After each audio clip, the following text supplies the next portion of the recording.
Hi అండి, నమస్తే. Welcome back to my channel. ఇవాళ వీడియోలో సొరకాయతో పకోడీని ఎలా చేయాలో చూపిస్తాను. వీటిని ఈవినింగ్ స్నాక్స్గా అప్పటికప్పుడు వేడివేడిగా కారం కారంగా చేసుకొని తినవచ్చు. టేస్ట్ అయితే చాలా బాగుంటుంది. కొంచెం డిఫరెంట్గా ట్రై చేయాలి అనుకుంటే ఇలా చేసుకోవచ్చు. ఇంకా ప్రాసెస్ ఏంటో చూసేద్దాం. ముందుగా ఒక మిక్సింగ్ బౌల్ తీసుకోవాలి. దీనిలోకి 1 కప్పు సొరకాయ తురుమును తీసుకోవాలి. అలాగే 1 కప్పు సన్నగా పొడవుగా కట్ చేసిన ఆనియన్స్ను తీసుకోవాలి. అలాగే 1 టీ స్పూను అల్లం వెల్లుల్లి పేస్ట్ కూడా వేసుకోవాలి. 1/2 టీ స్పూను జీలకర్రను, అలాగే కొంచెం కరివేపాకును ఇలా సన్నగా తరిగి తీసుకోవాలి. అలాగే కొంచెం కొత్తిమీరను ఇలా సన్నగా తరిగి తీసుకోవాలి. 1 టీ స్పూన్ ధనియాల పొడిని, 1 టీ స్పూన్ రెడ్ చిల్లీ పౌడర్ను, రుచికి సరిపడా ఉప్పును వేసుకోవాలి. మీకు ఇష్టమైతే 1 టీ స్పూను సోంపు పొడిని కూడా వేసుకోవచ్చు.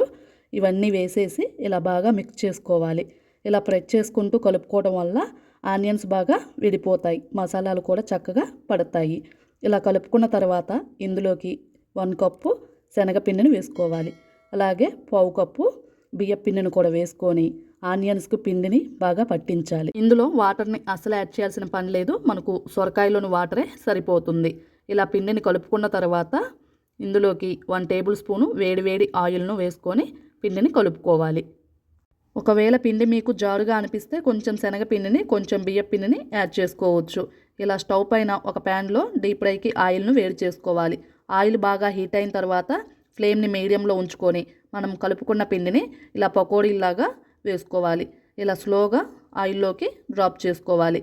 ఇలా ఆయిల్కి సరిపడా వేసుకోవాలి. ఆయిల్లో మరి ఎక్కువగా వేసుకోకూడదు, అలా వేసుకోవడం వలన ఇవి సరిగా ఫ్రై అవ్వవు.